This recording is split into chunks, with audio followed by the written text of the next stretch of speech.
అందరికీ నమస్కారం. అమ్మా, అబ్బా అని భార్య పెట్టిన కేకలకు హాల్లో పేపర్ చదువుకుంటున్న బలరాం, ఏమిటే, ఏమైంది, ఏమిటలా కేకలు వేస్తున్నావని అడిగాడే తప్ప సోఫాలో నుంచి లేవలేదు. అయ్యో, కింద పడ్డానండి, ఎన్నిసార్లు పిలిచిన పలకరేమని బాధగా అరిచింది వాగ్దేవి. గబాలున లేచి లోపలికి వెళ్ళాడు బలరాం. చెయ్యి ఇచ్చి పైకి లేపాడు భార్యను. అదేమిటే, చూసి నడవకూడదు, అన్నిటికీ తొందరే, ఎప్పుడు ఏదో ఒకటి చేసుకుంటావని విసుక్కుంటున్న భర్తను చూసి, నేను కావాలని పడతానా? పని మనిషి పొద్దునే ఇల్లు తుడిచింది, ఆరిపోయింది కదా అని అడుగు వేశాను. బాత్రూమ్ ముందర ఇంకా చిత్తడిగానే ఉన్నట్టుంది. నేను గమనించలేదు. సంజాయిషి ఇచ్చినట్టు చెప్తుంటే గొంతు రుద్ధమైంది. అది కాలు నొప్పి వల్ల రుద్ధమైందో లేక భర్త విసుగు వల్ల అయిందో అర్థం కాలేదు. కాలు నొప్పి కన్నా భర్త విసుగుకు ఎంతో దుఃఖం వచ్చింది వాగ్దేవికి. అయ్యో, దెబ్బ ఎక్కడ తగిలిందని సానుభూతి కూడా చూపడం లేదు అనుకొని బాధపడింది. మెల్లగా లేచి నడవడానికి ప్రయత్నించింది. కానీ తీవ్రమైన నొప్పికి నడవలేకపోతుంది. భర్త సహాయంతో అక్కడే ఉన్న మంచం మీద కూలబడింది. సరేలే, టిఫిన్ ఏం చేయకు, బయట నుంచి ఏమైనా టిఫిన్ పట్టుకొస్తాను, ఇదిగో జెండు బాం రాసుకో అని బయటకు వెళ్ళిపోయాడు. కాస్త దగ్గర కూర్చొని తన కాలుకు జెండు బాం రాస్తూ తనతో మాట్లాడకూడదా అనుకొని అసంతృప్తిగా నిట్టూర్చింది వాగ్దేవి. పెళ్ళైనప్పటి నుంచి ఈయన ధోరణి ఇంతే. నొప్పికి మూలుగుతూ పడుకుంది. ఇంతలో పక్కింటి పూర్ణిమ, అక్క, ఇల్లేమిటింత నిశ్శబ్దంగా ఉంది అనుకుంటూ లోపలికి వచ్చింది. లోపల గదిలో మంచం మీద పడుకున్న వాగ్దేవిని చూసి కంగారు పడింది. అయ్యో, ఏంటక్క, ఇంత పొద్దున్నే పడుకున్నావు, ఏమైంది, జ్వరం కాని వచ్చిందా అంటూ నుదుటి మీద చెయ్యి వేసింది. ఆ చెయ్యి అలాగే పట్టుకొని, జ్వరం ఏమీ లేదు పూర్ణ, స్నానం చేసి బయటకు వస్తూ చూడకుండా తడి నేల మీద కాలు వేసి జారిపడ్డాను, బాధతో మొలుగుతూ చెప్పింది వాగ్దేవి. అవును, బావగారెక్కడా అని చుట్టూ చూసింది. టిఫిన్ తెస్తానని బయటకు వెళ్ళారు అన్నది. మాటల్లోనే చేతిలో పొట్లాలతో లోపలికి వచ్చాడు బలరాం. తెచ్చిన పళ్ళను, టిఫిన్ పొట్లాలను అక్కడే ఉన్న టేబుల్ మీద పెట్టేసి టాబ్లెట్ ఇచ్చాడు వాగ్దేవికి. ఇదిగో, టిఫిన్ తిన్నాక ఈ టాబ్లెట్ వేసుకొని పడుకో, మధ్యాహ్నం హోటల్ నుంచి భోజనం తెస్తాను అని అక్కడే ఉన్న పూర్ణిమను చూసి, చూసావా అమ్మ, కళ్ళు ఎక్కడో పెట్టుకొని నడుస్తుంది, ఇలా దెబ్బలు తగిలించుకుంటుంది అన్నాడు. అదేంటి బావగారు అలా అంటారు, ఎవరైనా కావాలని పడతారా అన్న పూర్ణిమ మాటలు పట్టించుకోకుండా కాళ్ళు చేతులు కడుక్కోవడానికి బాత్రూంలోకి వెళ్ళాడు బలరాం. అక్క, మధ్యాహ్నం భోజనం నేను పంపిస్తాను అన్నది పూర్ణిమ. నీకెందుకు శ్రమ పూర్ణ అన్నది మొహమాటంగా. ఏం పర్వాలేదులే అక్క, నువ్వు ఎన్నిసార్లు నాకు సహాయం చేయలేదు అని, నొప్పి ఇలాగే ఉంటే డాక్టర్ దగ్గరికి వెళ్ళు అన్నది పూర్ణిమ. అలాగే అన్నట్టు తల ఊపింది వాగ్దేవి. పూర్ణిమ వెళ్ళిపోయింది. టిఫిన్ ప్లేట్లలో పెట్టి భార్య చేతికి ఒకటిచ్చి తను తినసాగాడు బలరాం. ఇద్దరు కాసేపు విశ్రాంతి తీసుకున్నారు. వాగ్దేవి నొప్పి రాను రాను ఎక్కువ కాసాగింది. టాబ్లెట్ వేసుకోలేదా, చెప్తే వినవు కదా అని విసుక్కుంటూ లేచి టాబ్లెట్ ఇచ్చి గ్లాస్తో నీళ్లు తెచ్చి ఇచ్చాడు. సాయంత్రం డాక్టర్ దగ్గరికి వెళ్దాం. వద్దులేండి, టాబ్లెట్ వేసుకున్నాను కదా, తగ్గిపోతుందిలేండి అన్నది వాగ్దేవి. ఆ మూర్ఖత్వమే వద్దన్నది. రాత్రంతా నొప్పికి మూలుగుతూ, నీవు నిద్రపోవు, నన్ను నిద్రపోనివ్వు అన్నాడు బలరాం గట్టిగా. ఇంకేం మాట్లాడలేదు వాగ్దేవి. మధ్యాహ్నం భోజనం తెచ్చింది పూర్ణిమ. పూర్ణిమ, లలితమ్మని రమ్మని కబురు చేయమ్మా, కొన్ని రోజులు వంట చేస్తుంది అన్నాడు బలరాం. పర్వాలేదులే, రేపటి నుంచి నేను వంట చేయగలను, వాగ్దేవి కంగారుగా అన్నది. చూసావా అమ్మా, ఇంత నొప్పి పెట్టుకొని వంట చేస్తుందట, టాబ్లెట్ వేసుకోదు, డాక్టర్ దగ్గరికి రాదు, ఎంత మూర్ఖంగా ప్రవర్తిస్తుందో చూడు, భార్య మీద ఫిర్యాదు చేశాడు. నిజమే అక్క, బావగారు నిన్ను ఎంత బాగా చూసుకుంటున్నారో చూడు అనేసి బలరాం వైపు తిరిగి, ఈరోజే లలితమ్మ కబురు చేస్తానులేండి బావగారు అనేసి ఖాళీ గిన్నెలు తీసుకొని ఇంటికి వెళ్ళిపోయింది. సాయంత్రం వంట మనిషి లలితమ్మ వచ్చింది. ఏంటమ్మాయి, కాలుకు దెబ్బ తగిలిందట కదా, పూర్ణమ్మ ఫోన్ చేసింది అంటూ లోపలికి వచ్చింది. అవునండి, పక్క మీద పడుకున్న వాగ్దేవి లేవబోయింది. అయ్యో లేవకు, పడుకో, రాత్రికి టిఫిన్ చేస్తాను అంటూ వంటింట్లోకి వెళ్ళింది లలితమ్మ. లలితమ్మ గారు, కాస్త కారం తగ్గించి వేయండి అని చెబుతున్న వాగ్దేవిని చూసి, నాకు తెలుసుగా మీ ఇంట్లో వంట ఎలా చేయాలో అన్నది లలితమ్మ. లలితమ్మ ఇదివరకు అందరి ఇళ్లలో వంటలు చేసేది. ఆవిడకు 70 ఏళ్ళు ఉంటాయి. అయినా ఓపికగా వంట చేస్తుంది. ఈ మధ్య పిల్లలు పెద్దవాళ్ళై మంచి ఉద్యోగాల్లో స్థిరపడడంతో తల్లితో వంట పని మాన్పించారు. కానీ బాగా తెలిసిన వాళ్లకు అప్పుడప్పుడు వచ్చి ఇలా సహాయపడుతూ ఉంటుంది. పొద్దున్నే వచ్చి టిఫిన్ కాఫీలు చేసి ఇద్దరికీ ఇచ్చింది లలితమ్మ. అమ్మాయి మధ్యాహ్నం వచ్చి వేడిగా వంట చేస్తాను అని పక్క వీధిలో ఉంటున్న తన ఇంటికి వెళ్ళిపోయింది.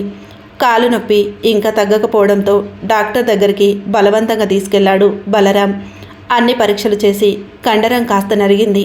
అందుకే నొప్పి తీవ్రంగా ఉంది. విశ్రాంతి అవసరమని డాక్టర్ చెప్పాడు. మధ్యాహ్నం కుర్చీలో కూర్చొని తమ ఇంటి రుచికి తగ్గట్టు వంట చేయిస్తుంది లలితమ్మతో. బలరాంకు వాగ్దేవి వంట తప్ప వేరే వాళ్ళ వంట నచ్చదు. తనే దగ్గరుండి కొసరి కొసరి వడ్డిస్తే గాని తినే మనిషి కాదు. ఇంతలో కూతురు వర్ష నుంచి ఫోన్. బలరాం మాట్లాడుతున్నాడు కూతురితో. మీ అమ్మ చూడు, కింద పడి దెబ్బ తగిలించుకొని పడకేసింది. ఏమైనా మీ అమ్మకు ఎప్పుడూ హడావుడే చెప్పుకోబోతున్నాడు బలరాం. వర్ష కంగారు పడుతుంది. అమ్మకు ఫోన్ ఇవ్వు నాన్న అన్నది. ఇదిగో నీ ముద్దుల కూతురుతో మాట్లాడు అంటూ ఫోన్ ఇచ్చాడు. అబ్బే పెద్ద దెబ్బేమి కాదులే, డాక్టర్ అన్ని పరీక్షలు చేశాడు, కాస్త రెస్ట్ తీసుకోమన్నాడు అన్నది వాగ్దేవి. అమ్మ నేను వచ్చి నిన్ను నాన్నగారిని ఇక్కడికి తీసుకొస్తాను అని ఫోన్ పెట్టేసింది. అవసరం లేదు అంటున్నా వినకుండా 3వ రోజుకంతా వచ్చేసింది కూతురు. తల్లి కాలంతా వాచి ఉంది. బలరాం హాల్లో కూర్చొని ఏవో పుస్తకాలు చదువుకుంటూ ఉంటే వాగ్దేవి మాత్రం బెడ్రూమ్లో పడుకొని ఉంది. ఇద్దరిని తనతో రమ్మంది వర్ష. బలరాం మాత్రం ససేమిరా ఊరి నుంచి కదలనన్నాడు. కూతురి వెంట వెళ్ళడానికి నిశ్చయించుకుంది వాగ్దేవి. ఆమెకు మనసులో భర్త మీద కోపంగా ఉంది. డాక్టర్కి చూపించి మందులు కొనివ్వగానే సరా దగ్గర కూర్చొని మాట్లాడుతుంటే ఎంత బాగుంటుంది. ఏమిటో పెళ్ళైనప్పటి నుంచి ఈయన ఇంతే. ఆయనకు ఎప్పుడైనా అనారోగ్యంగా ఉండి పడుకున్నప్పుడు ఎన్ని సేవలు చేస్తుంది. దగ్గర కూర్చొని అమృతాంజనం రాయడం, బత్తాయి రసం తీసివ్వడం, వేలకు సరిగ్గా మందులు ఇవ్వటం. ఏమిటో తన దురదృష్టం అనుకొని నెట్టూర్చింది వాగ్దేవి. వర్షతో పాటు కారెక్కుతున్న వాగ్దేవి ఇంటి ముందు నిల్చున్న బలరాం వంక చూసింది. మొహం ముడుచుకొని చూస్తున్నాడు బలరాం. ఒక్క నిమిషం బాధగా మూలిగింది వాగ్దేవి హృదయం. కానీ గుండె రాయి చేసుకొని బయలుదేరింది. లలితమ్మకు మరీ చెప్పింది భర్తను బాగా చూసుకోమని, కొసరి కొసరి వడ్డించమని, ఆయనకు ఇష్టమైన వంటకాలే చేయమని. ఇలా అప్పగింతలు పెడుతుంటే దుఃఖంతో గొంతు పూడుకుపోయింది వాగ్దేవికి. తను లేకపోతే బాగానే ఉండగలరులే, ఊరికే తను తాపత్రయపడటమే గాని అనుకున్నది కోపంగా. కారులో కూర్చున్న వాగ్దేవికి బలరాం అమాయకమైన మొహమే కనబడుతుంది.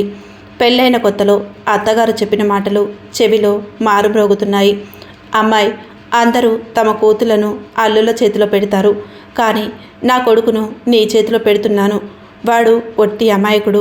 ఇంత పెద్ద చదువులు చదువుకొని పెద్ద ఆఫీసర్గా ఉద్యోగం చేస్తున్నాడన్న మాటే కానీ ఇది కావాలని ఎప్పుడూ అడగడు. మనమే వాడి ఆకలి చూసి పెట్టాలి. ఇక మీదట వాడిని కడుపులో పెట్టుకొని చూసుకునే బాధ్యత నీదే తల్లి అన్నది కళ్ళ నీళ్లు పెట్టుకొని. అమ్మా అని కూతురు పిలుస్తుంటే ఉలిక్కి పడ్డది. ఏం ఆలోచిస్తున్నావమ్మా అంటూ ఏదో మాట్లాడుతుంది వర్ష. వర్ష వాళ్ళ అత్తగారు మామగారు కూడా ఇప్పుడు వీళ్ళ దగ్గరే ఉన్నారు. అందరూ పరామర్శించారు. తనకు గది కేటాయించింది వర్ష. అలసటగా పడుకుంది వాగ్దేవి. అమ్మ భోంచేద్దుగన్లే అని వర్ష లేపుతుంటే అయోమయంగా చూసింది.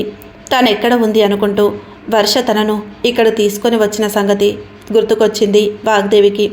భోంచేసి టాబ్లెట్లు వేసుకొని మళ్ళీ పడుకున్నది. పొద్దున నిద్ర లేచి దంతధావనం పూర్తి చేసుకొని వచ్చింది. వంటింట్లో హడావిడి పడుతున్న వర్షను చూసింది వాగ్దేవి. టిఫిన్ వంట తయారు చేస్తుంది వర్ష. నేను సహాయం చేస్తాను అని వాకర్ సహాయంతో ముందుకు అడుగులు వేసింది వాగ్దేవి.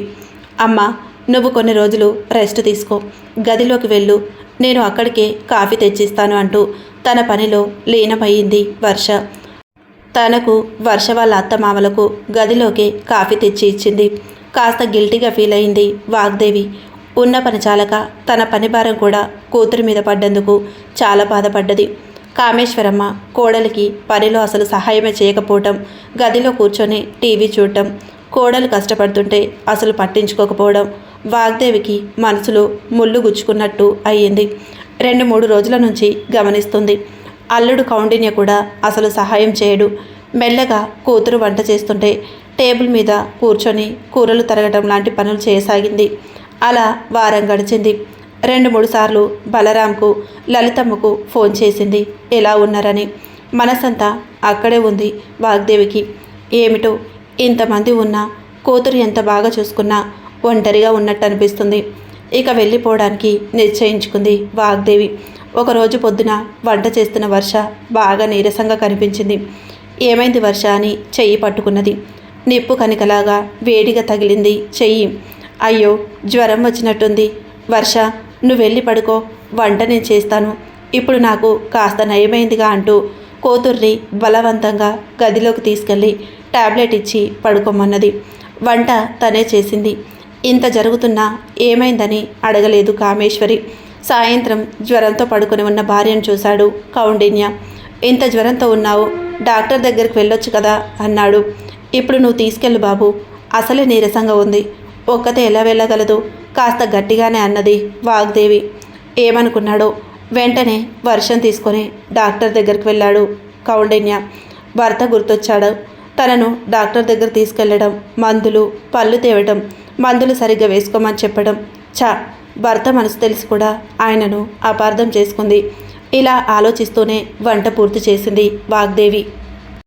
ఇప్పుడిప్పుడే కాస్త తగ్గుతున్న కాలు నొప్పి ఈ పనులతో మళ్ళీ ఎక్కువ కాసాగింది. కామేశ్వరమ్మ భర్తతో పాటు గుడికి వెళ్ళొస్తానని వెళ్ళింది. అంత పట్టనట్టు ఎలా ఉంటారో అని ఆశ్చర్యంగా అనుకుంది వాగ్దేవి. డాక్టర్ దగ్గర నుంచి వచ్చాక భోజనాలు చేశారు. వర్ష లోపల గదిలో రెస్ట్ తీసుకోసాగింది. కామేశ్వరమ్మ వాళ్ళు ఇంకా రాలేదు. తను చెప్పదలుచుకున్నది చెప్పడానికి ఇదే సమయం అనుకుంది. కౌండిన్య నీతో కొంచెం మాట్లాడాలి అంటూ అక్కడే ఉన్న కుర్చీ మీద కూర్చుంది. నేను చేసిన తప్పే నా కూతురు చేస్తుంది అన్నది ఉపోద్ఘాతంగా. ఏమీ అర్థం కాలేదు కౌండిన్యకు. నేను మీ మామగారితో ఒక్క పని కూడా చేయించక తప్పు చేశాను. కనీసం ఏ వస్తువు ఎక్కడుందో కూడా ఆయనకు తెలియదు. నాకు ఆరోగ్యం బాగాలేకపోయినప్పుడు కూడా సహాయం చేయాలని తోచదు ఆయనకు. అది ఆయన తప్పు కాదు. ఆయనను అలా తయారు చేసిన నాది తప్పు. నువ్వు అదే పరిస్థితిలో ఉన్నావు. వర్ష ఉద్యోగం చేయకుండా ఉన్నది కూడా మీ అందరికీ సమయానికి అన్నీ అమర్చడానికి. ఇంట్లో మీ అమ్మ నాన్నలు, వచ్చిపోయే ఆడపడుచులు, చుట్టాలు, వీళ్ళతో కొంచెం కూడా రెస్ట్ లేకుండా చేస్తుంది. ఏ రోజు కూడా ఏ రకమైన ఫిర్యాదు చేయకుండా ఎంత ఓపికగా చేస్తుందో నీకు తెలుసు. ఇప్పుడు దానికి ఇంత జ్వరం వచ్చి నీరసంగా పడుకొని ఉంటే మీలో ఒక్కరు కూడా తన మీద జాలి పడకుండా సమయానికి అన్నీ అమరాయా లేదా అని చూసుకుంటున్నారు. తన గురించి ఒక్కరైనా ఆలోచించారా? ఈ మాటలు గుండెలకు సూటిగా తగిలినట్టయింది కౌండిన్యకు. భార్యను చూశాడు. తోటకూర కాడల్లా వడిలిపోయి నిస్త్రాణగా పడి ఉంది. మనసంతా జాలితో నిండిపోయింది. తానెంత స్వార్థపరుడు. తననే నమ్ముకొని వచ్చిన భార్యను ఇలాగేనా చూసుకునేది? అత్తామామలను తన తల్లిదండ్రులుగా భావించి వాళ్లకు ఎంత సేవ చేస్తుంది. మనసులో ఒక నిర్ణయానికి వచ్చాడు కౌండిన్య. మరుసటి రోజు పొద్దున లేచి వంటింట్లో పనిచేస్తున్న కౌండిన్యను చూసి కాస్త సిగ్గుపడింది వాగ్దేవి. నేను వంట చేస్తాను అంటూ ముందుకు రాబోయిన అత్తగారిని వారించాడు. ఈరోజు నా చేతి వంట రుచి చూడండి, మీ కూతురి కంటే బాగా చేస్తానని సర్టిఫికేట్ ఇస్తారు అంటుంటే అప్పుడే గది నుంచి బయటకు వచ్చిన కామేశ్వరమ్మ వింతగా చూసింది కొడుకు వైపు. అయ్యో అయ్యో అదేం పనిరా, వర్ష చేస్తుంది అంటూ వర్ష వర్ష అని పిలవసాగింది. అమ్మ, వర్షకు జ్వరం వచ్చి నీరసంగా పడుకున్న సంగతి తెలిసి తననే వంట చేయమనడం భావ్యం కాదు. నువ్వు కూడా రా, వంట చేద్దామంటూ. అమ్మ, నీ చేతి సాంబార్తిని ఎన్ని రోజులైంది, ఈరోజు మాకందరికీ రుచి చూపించాల్సిందే అన్నాడు కౌండిన్య. ఆ మాటలకు కామేశ్వరమ్మ కూడా ఆనందంతో అవునరా, ఎన్నాళ్ళైంది నా చేతి వంట నీకు తినిపించి, నన్ను ఇలా సోమరిగా మార్చింది నా కోడలేరా అంటూ తల్లి కొడుకులిద్దరూ కలిసి ఆ రోజు వంట చేశారు. మధ్యలో వచ్చిన వర్షను వారించబోయింది. నీవు కూర్చో, రోజు నీ చేతి వంట తిని తిని బోరు కొట్టింది. ఈరోజు మా అమ్మ వంట రుచి చూసావంటేనా అంటూ కళ్ళు చికిలించి నవ్వాడు. నిజంగా ఆ రోజు వంట బ్రహ్మాండంగా ఉంది. భోజనం చేస్తూ ఆ మాటే అన్నారు. అత్తయ్య, మరి నాకు ఈ సాంబార్ ఎలా చేయాలో నేర్పరు అని అడిగిన వర్షకు అది టాప్ సీక్రెట్ అన్నాడు కౌండిన్య. ఇది చూసిన కామేశ్వరమ్మ తృప్తిగా నిట్టూర్చుంది. మరో 2 రోజులకు వర్షకు జ్వరం తగ్గి మామూలుగా తిరగసాగింది. ఇప్పుడు వంటింట్లో కామేశ్వరమ్మ కూడా కోడలితో పాటు వంట చేయసాగింది. కౌండిన్య చిన్న చిన్న పనులు చేయసాగాడు. ఆడుతూ పాడుతూ పని చేస్తుంటే అలుపు సులుపేమున్నది అని అల్లరిగా పాడుతున్న అల్లుణ్ణి చూసి సంతోషపడింది వాగ్దేవి. మరుసటి రోజే వాగ్దేవి తిరుగు ప్రయాణమైంది. కారులో నుంచి దిగుతున్న వాగ్దేవిని చూసి బలరాం కళ్ళల్లో ఒక్క మెరుపు మెరిసింది. అయినా భార్యతో మాట్లాడకుండా కాస్త బెంకంగా ఉన్నాడు. చిన్నపిల్లాడు తల్లి మీద అలిగినట్టు అనిపించి చిన్నగా నవ్వుకుంది వాగ్దేవి.